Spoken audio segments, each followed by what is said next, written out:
नमस्कार फ्रेंड्स, आप सभी का आपके अपने YouTube चैनल चंद्रप्रकाश प्रजापति पर स्वागत है। इस टाइम लगातार स्टूडेंट्स के 12th बोर्ड की रिजल्ट डिक्लेयर्ड होना स्टार्ट हो चुके हैं। कुछ स्टूडेंट का रिजल्ट आ चुके हैं और कुछ का आना बाकी है और लगातार स्टूडेंट के रिजल्ट आ रहे हैं। ऐसे टाइम में आपके कोई ना कोई टीचर्स हो या फिर कोई गार्जियन हो आपको सजेस्ट करते हैं इंस्पायर स्कॉलरशिप के बारे में, या फिर आप पहले से ही हमसे जुड़े हुए हो। तो आज की इस वीडियो में हम आपको पूरा अच्छे तरीके से फुल सिलेक्शन प्रोसेस दिखाने वाले हैं कि किस तरीके से आप 12th के बाद 80,000 रुपए प्रति वर्ष पा सकते हो। आपके लिए एक बहुत ही सुनहरा मौका मिल सकता है अगर आपके थोड़े से ज़्यादा अच्छे परसेंटेज हैं। तो आज की इस वीडियो में हम बात करने वाले हैं कि इंस्पायर स्कॉलरशिप के फॉर्म कब से भरे जाएंगे, इसका एलिजिबिलिटी क्राइटेरिया क्या रहेगा और हर एक एजुकेशन बोर्ड, चाहे कोई भी आप स्टेट से बिलोंग करते हो, उसकी कट ऑफ कितनी जा सकती है। आज की इस वीडियो में कंप्लीट आपको सिलेक्शन प्रोसेस देखने को मिलने वाला है। तो फ्रेंड्स, इस वीडियो को एंड तक जरूर देखें। चैनल पर पहली बार विजिट कर रहे हो तो चैनल को आप सब्सक्राइब कर लीजिए। इंस्पायर स्कॉलरशिप से रिलेटेड हर एक अपडेट आपको इस चैनल पर मिलती रहेगी। तो आइए फ्रेंड्स, आज का वीडियो स्टार्ट करते हैं। फ्रेंड्स, सबसे पहले आपको हम इंस्पायर स्कॉलरशिप के बारे में कुछ बेसिक इन्फॉर्मेशन दे देते हैं। देखिए, ये जो स्कॉलरशिप है ये department of science and technology के थ्रू प्रोवाइड की जाती है। ये एक प्रकार की गवर्नमेंट स्कॉलरशिप है। ये जो स्कॉलरशिप प्रोवाइड की जाती है, इसमें गवर्नमेंट का क्या उद्देश्य है, अगर हम इसकी बात करें तो गवर्नमेंट का उद्देश्य है कि आपको अट्रैक्ट करना कि आप पढ़ाई करो to study basic and natural sciences at the college and university level पे आप पढ़ाई करो और उसके आगे आप रिसर्च वगैरह करो। बस यही गवर्नमेंट का उद्देश्य है। और बात करें कि 2023 के फॉर्म कब भरे जाएंगे, तो यहाँ पर अभी 2023 के जो एडवर्टाइजमेंट है वो अभी रिलीज़ नहीं हुआ है, अभी कमिंग सून है। और ये जब रिलीज़ होगा तो हम ज़रूर आपको इन्फॉर्म करेंगे। ये कब रिलीज़ हो सकता है, अगर हम एक्सपेक्टेड टाइम के बारे में बात करें तो यहाँ पर हमें ये सितंबर या फिर अक्टूबर महीने में देखने को मिल सकता है। इसलिए चैनल पर एक्टिव ज़रूर रहें। जैसे ही यहाँ पे फॉर्म भरना स्टार्ट होते हैं हम आपको ज़रूर नोटिफाई करेंगे। तो यहाँ पर फ्रेंड्स, एलिजिबिलिटी क्राइटेरिया के बारे में सबसे पहले हम समझ लेते हैं कि अगर आप इंस्पायर स्कॉलरशिप लेना चाहते हो तो किस तरीके से आप एलिजिबल हो सकते हो। तो देखिए, यहाँ पे मैं आपको 3 प्रकार की एलिजिबिलिटी क्राइटेरिया बताने जा रहा हूँ और तीनों में से कोई भी एक अगर आपके पास में एलिजिबिलिटी है तो आप इस स्कॉलरशिप के लिए एलिजिबल रहोगे। सभी अथवा अथवा करके यहाँ पे हैं। तो सबसे पहले हम पहली एलिजिबिलिटी क्राइटेरिया के बारे में समझ लेते हैं। देखिए, ये जो पहली एलिजिबिलिटी क्राइटेरिया है, सबसे ज़्यादा स्टूडेंट इसी के थ्रू सेलेक्टेड होते हैं। तो यहाँ पे पहले जो ए नंबर पे लिखा हुआ है, meritorious student with aggregate marks within top 1% of their class 12th examination of any state और centre board same year as example, जैसे कि 2023 in India are eligible to apply. In addition, the student must be pursuing courses in natural and basic sciences at the BSc, BS and integrated MSc या MS level। तो कहने का मतलब ये है, जो पहली एलिजिबिलिटी क्राइटेरिया है इसका कहने का मतलब ये है कि आप 12th पास आउट हो 2023 में। अगर आप फॉर्म भर रहे हो तो 2023 में ही आपको 12th पास आउट होना है। अगर आपने 12th 2022 में पास किया था या फिर कभी और पहले पास किया था तो आप इसके लिए एलिजिबल नहीं हो। यानी कि जिस साल आपका रिजल्ट डिक्लेयर होता है उसी साल आप इंस्पायर का फॉर्म भर सकते हो। उसके बाद आप कभी भी लाइफ में इस इंस्पायर स्कॉलरशिप का फॉर्म नहीं भर सकते हो। पहली चीज़ तो ये है। दूसरी चीज़, इसमें एक चीज़ लिखी हुई है top 1% of their class 12th। तो यहाँ पे जो टॉप 1% लिखा हुआ है, इसका क्या मतलब है? टॉप 1% का मतलब है कि आपने, जैसे कि एग्जांपल ले लेते हैं, आप यूपी बोर्ड के स्टूडेंट हो या फिर राजस्थान किसी भी बोर्ड के स्टूडेंट हो, तो वहाँ पे अगर टॉप 1% ऊपर से देखा जाए उस लिस्ट में अगर आप हो तो आप इसके लिए एलिजिबल हो। लेकिन आपको पता कैसे चलेगा कि मैं टॉप 1% रैंक में आता हूँ कि नहीं आता हूँ, ये भी आपको इस वीडियो के नीचे धीरे धीरे पता चल जाएगा।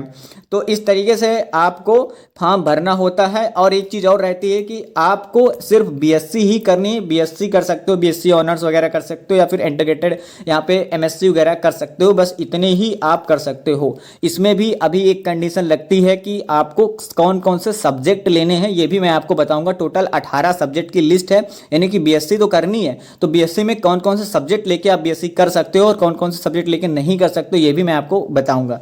यहाँ पे दूसरी नंबर की एलिजिबिलिटी क्राइटेरिया भी समझ लेते हैं, ये अथवा करके, यानी कि अगर पहली कंप्लीट नहीं हो रही तो आप दूसरे के थ्रू यहाँ पे हो सकते हो। जो बी नंबर की एलिजिबिलिटी क्राइटेरिया है इसमें है दो student who have secured rank in JEE of IIT, इस तरीके से नीट वगैरह में अगर आपके यहाँ पे टॉप 10,000 रैंक के अंडर में आप आते हो तो आप इसके लिए एलिजिबल हो सकते हो इस स्कॉलरशिप के लिए। इसमें भी आपको लास्ट में वही करना है, अगर जैसे कि आपने नीट वगैरह का एग्जाम दिया या फिर जेई वगैरह दिया और उसमें आपकी रैंक अंडर मतलब 10,000 रैंक आ जाती है, उसके बाद आपको क्या करना है, बीएससी करना है या फिर बीएससी ऑनर्स या फिर एमएससी वगैरह करनी होती है, उसके बाद आप यहाँ पे एलिजिबल हो जाते हो इसके लिए।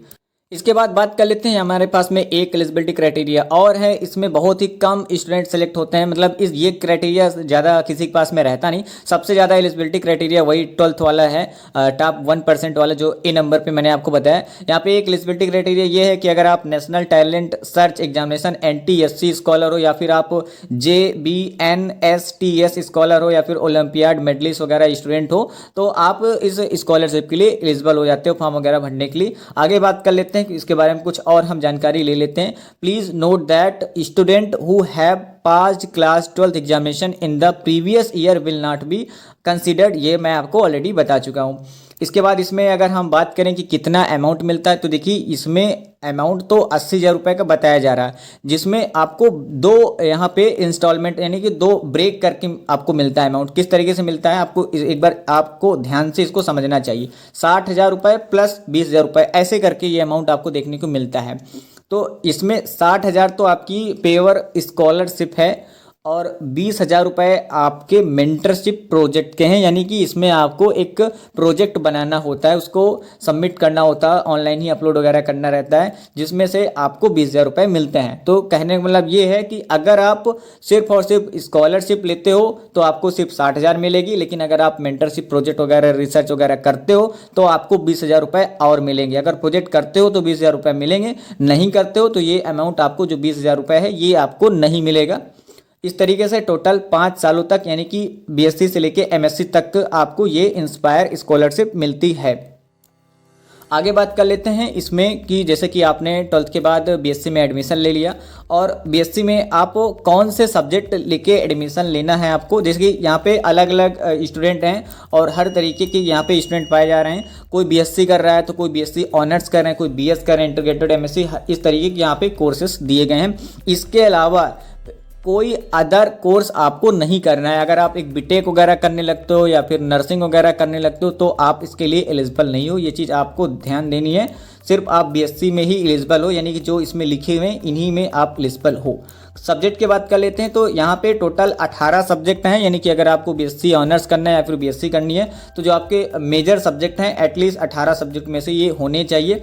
इसमें फिजिक्स है, केमिस्ट्री है, मैथ्स है, बायोलॉजी है, स्टैटिक्स है, जियोलॉजी है, एस्ट्रोफिजिक्स है, एस्ट्रोनॉमी है, इलेक्ट्रॉनिक्स है, बॉटनी है, जूलॉजी है, बायोकेमिस्ट्री है, एंथ्रोपोलॉजी है, माइक्रोबायोलॉजी है, जियोफिजिक्स है, जियोकेमिस्ट्री है। इसके आगे और भी देख लेते हैं, एटमॉस्फेरिक साइंसेस है, ओशियनिक साइंसेस है। इतने सब्जेक्ट हैं जो कि ये सब्जेक्ट में से कोई भी आप सब्जेक्ट लेके बीएससी कर सकते हो। ज़्यादातर स्टूडेंट फिजिक्स केमिस्ट्री मैथ लेके या फिर जूलॉजी बॉटनी केमिस्ट्री लेके करते हैं, लेकिन बहुत सारे स्टूडेंट ऐसे भी हैं जो जियोलॉजी ऑनर्स करते हैं या फिर मैथ्स ऑनर करते हैं, केमिस्ट्री ऑनर्स या फिजिक्स ऑनर्स लेके करते हैं, तो वो भी कर सकते हैं।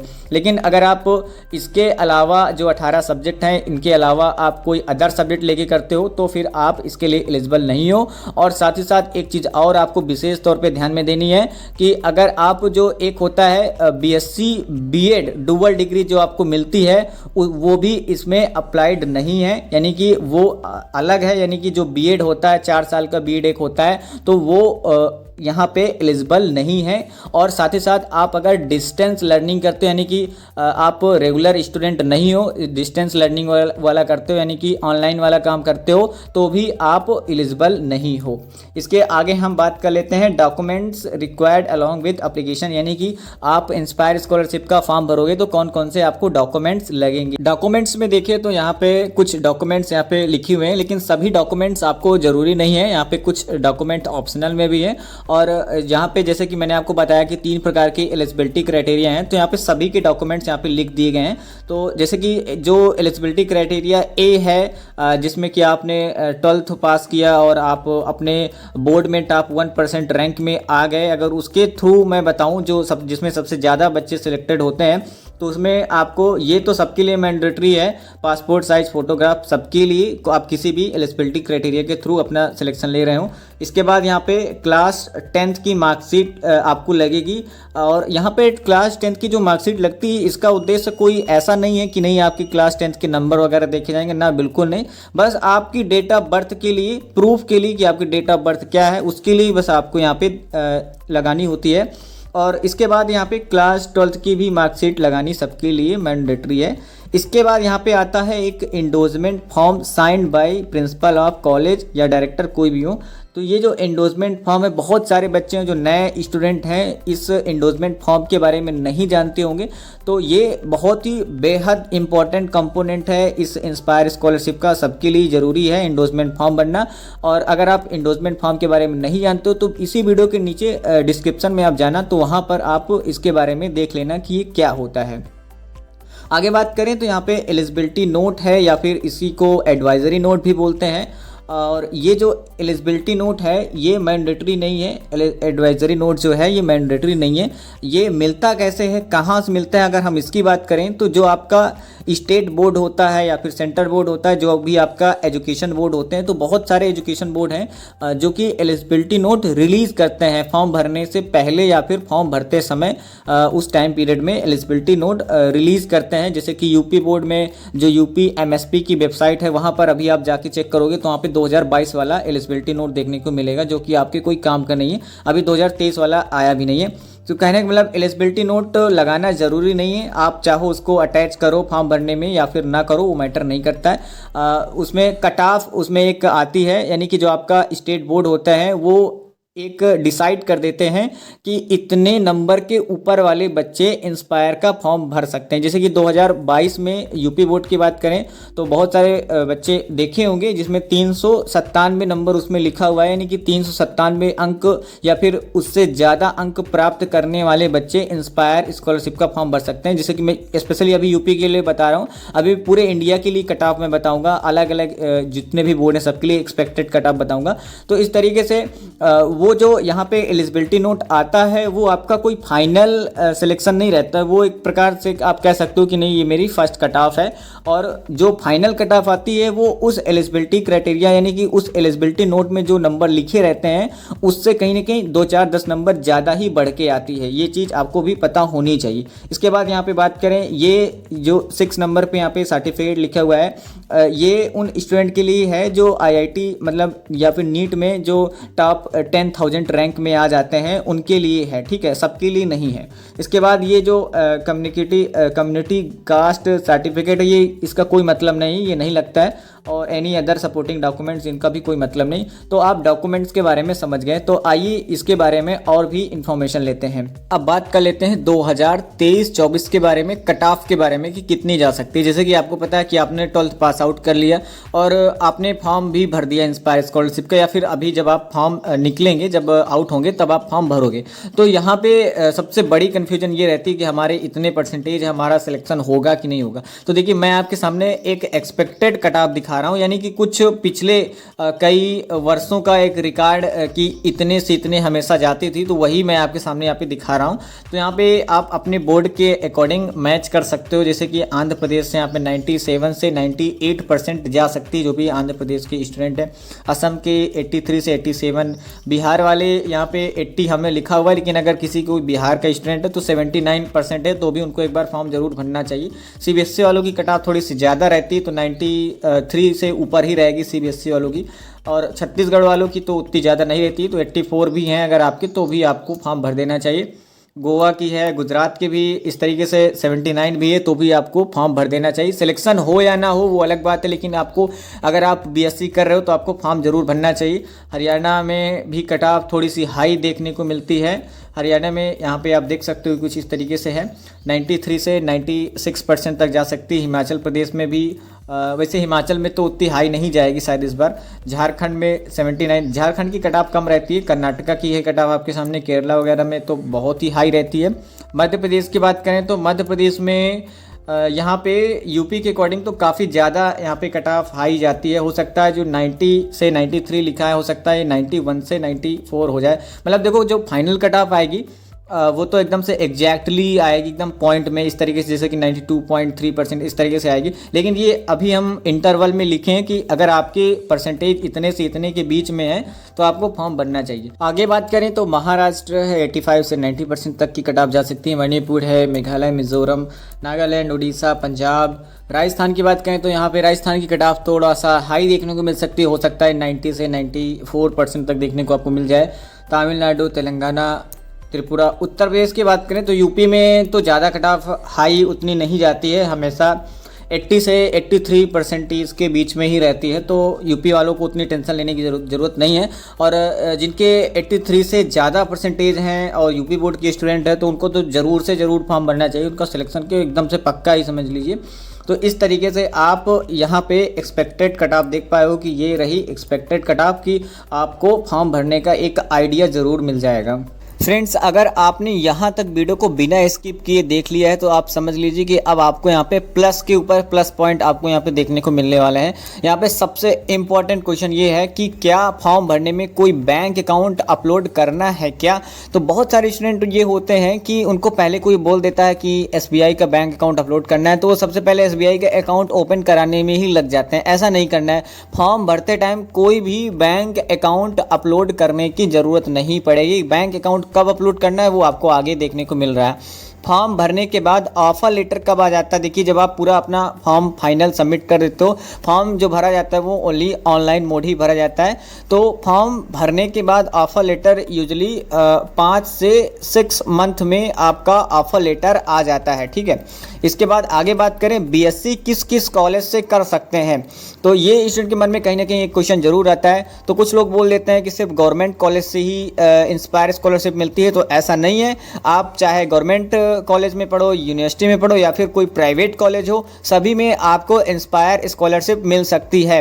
बस एक कंडीशन ये है कि उस कॉलेज का नाम इंस्पायर स्कॉलरशिप वेब पोर्टल पर होना चाहिए। जब आप फॉर्म भरोगे तो फॉर्म भरते टाइम उसमें सेलेक्ट करने के लिए आएगा कि आप BSc किस कॉलेज से कर रहे हो। अगर आपके कॉलेज का नाम उस पोर्टल पे शो नहीं हो रहा है तो आप अपने BSc वाले कॉलेज को ऐड करा सकते हो। ऐड कराने के लिए कुछ ज़रूरी डॉक्यूमेंट्स लगते हैं जो कि कॉलेज की मेल आईडी से इंस्पायर की मेल आईडी में मेल करना होता है। डॉक्यूमेंट्स की बात करें क्या क्या करें, तो एक प्रिंसिपल का हेड लेटर लगता है हेड पैड पे कि वो रिक्वेस्ट करें, और दूसरा लगेगा UGC सर्टिफिकेट होता है, UGC 2F and 12B certificate, इस तरीके से चीज़ें लगती हैं। इसका स्पेशल वीडियो है जो कि मैं वीडियो के डिस्क्रिप्शन में दे दूंगा, आप उसको देख लेना। अगर आपके कॉलेज का नाम ऐड ना हो या फिर आप जिस कॉलेज में पढ़ना चाहते हो, तो कोशिश यही करेंगे कॉलेज में एडमिशन कराने से पहले ही पूछ लें कि इस कॉलेज में मिलती इंस्पायर स्कॉलरशिप, या फिर कुछ बच्चे कोई ऐसा कंटैक्ट में हो जिसको मिली हो, तो आप ये चीज़ ज़रूर पता कर लें। और नहीं भी मिली है तो वो डॉक्यूमेंट ज़रूर पता कर लें ताकि आप ऐड करा पाओ उस कॉलेज को।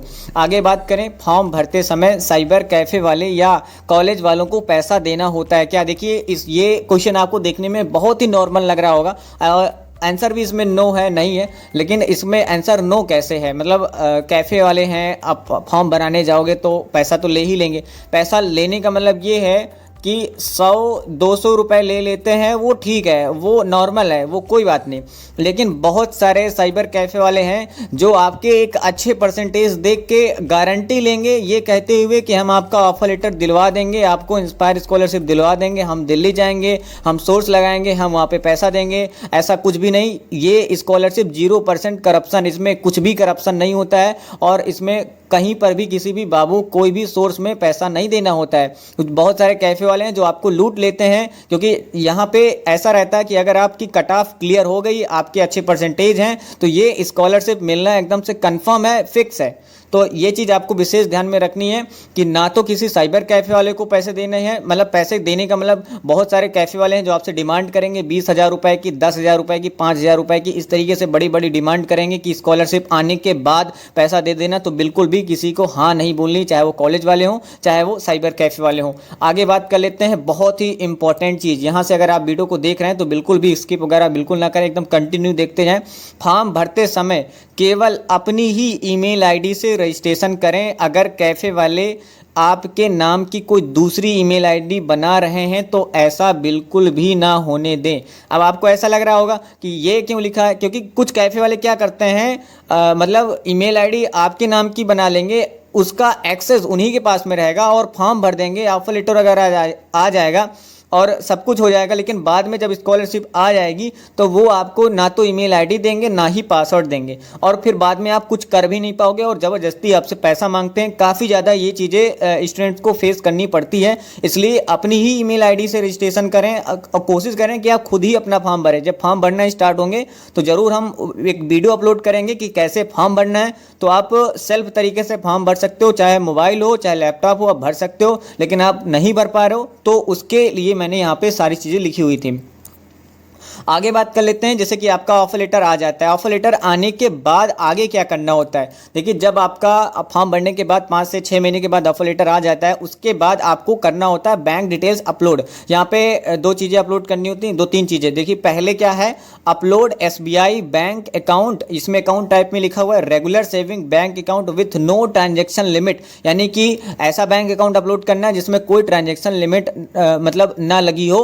अनलिमिटेड ट्रांजेक्शन लिमिट हो, मतलब उसमें 2 लाख 4 लाख 5 लाख 10 लाख आसानी से उस बैंक अकाउंट में पैसे आ सकते हो, इस तरीके का बैंक अकाउंट अपलोड करना है। कोई जीरो बैलेंस, कोई जनधन, प्रधानमंत्री जनधन योजना, इस तरीके से कोई छोटा मोटा बैंक अकाउंट अपलोड नहीं करना है। वैसे आपको अभी से बैंक की कोई टेंशन लेने की जरूरत नहीं, पहले ऑफर लेटर आने दीजिए, उसके बाद हम बताएंगे, क्योंकि यहाँ पे 6 मंथ का टाइम दिया गया है ऑफर लेटर आने के बाद में। तो ऑफर लेटर आता है, उसके बाद 6 मंथ बहुत होते हैं, तब तक में आप आसानी से बैंक अकाउंट अपलोड कर पाओगे। साथ ही साथ यहाँ पे आधार कार्ड भी मांगा जाता है 6 मंथ का, उसमें भी टाइम मिलता है, वो एक साथ ही अपलोड करना होता है। इसके बाद आगे बात करें ऑफर लेटर आने के बाद और क्या करना होता है। दूसरे नंबर पर जब आप बैंक वगैरह अपलोड कर देते हो, वो अप्रूव हो जाता है। उसके बाद यहाँ पर BSc फर्स्ट ईयर का रिजल्ट या फिर मार्कशीट, आपको चाहे इंटरनेट वाला अपलोड कर दो चाहे मार्कशीट अपलोड कर दो, प्लस परफॉर्मेंस रिपोर्ट। आपको लग रहा होगा कि परफॉर्मेंस रिपोर्ट क्या है, ये कौन सी परफॉर्मेंस रिपोर्ट देनी पड़ेगी। तो इसमें कोई बहुत ताम झाम नहीं है, बस एक सिंपल सा PDF होता है, उसको प्रिंट आउट निकालना होता है, उसको फिलअप करना होता है अपना नेम वगैरह,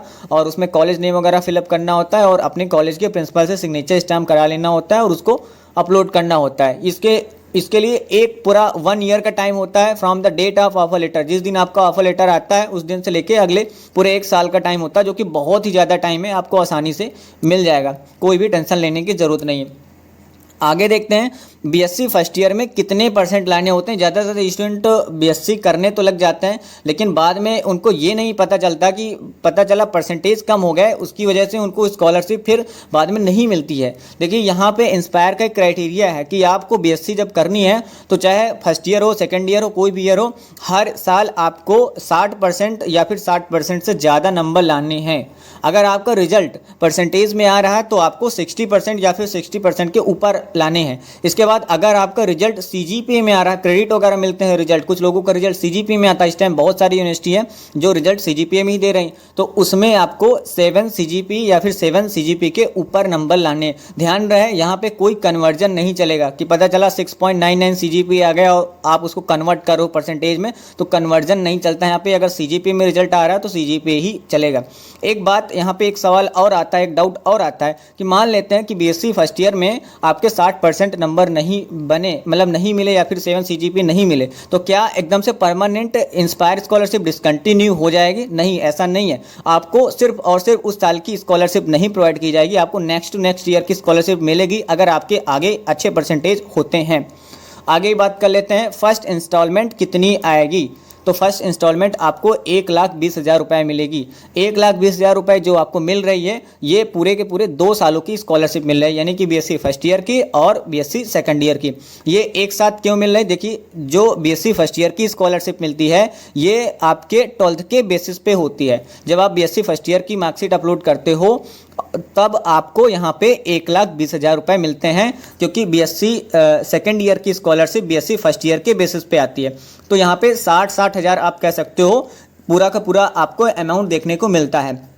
वहीं पर कुछ स्टूडेंट ऐसे रहते हैं जिनका फर्स्ट ईयर में 60% या फिर 7 CGP नहीं बन पाता है, उनको सिर्फ और सिर्फ 60 हज़ार रुपये ही मिलते हैं और आगे की स्कॉलरशिप नहीं मिलती है। आगे अगर बीएससी सेकेंड ईयर में अच्छे नंबर लाते हैं, अपलोड करते हैं और आगे एमएससी तक करते हैं तो उनको जरूर स्कॉलरशिप कंटिन्यू रहेगी, मिलती रहेगी। लेकिन कहीं ना कहीं 60,000 रुपये का सिर्फ और सिर्फ नुकसान हो जाएगा। कहने का मतलब जिस साल आपके 60% नहीं बने उस साल आपका 60,000 रुपये का नुकसान हो गया। ये चीज़ आप अच्छी तरीके से यहाँ पे समझ सकते हो।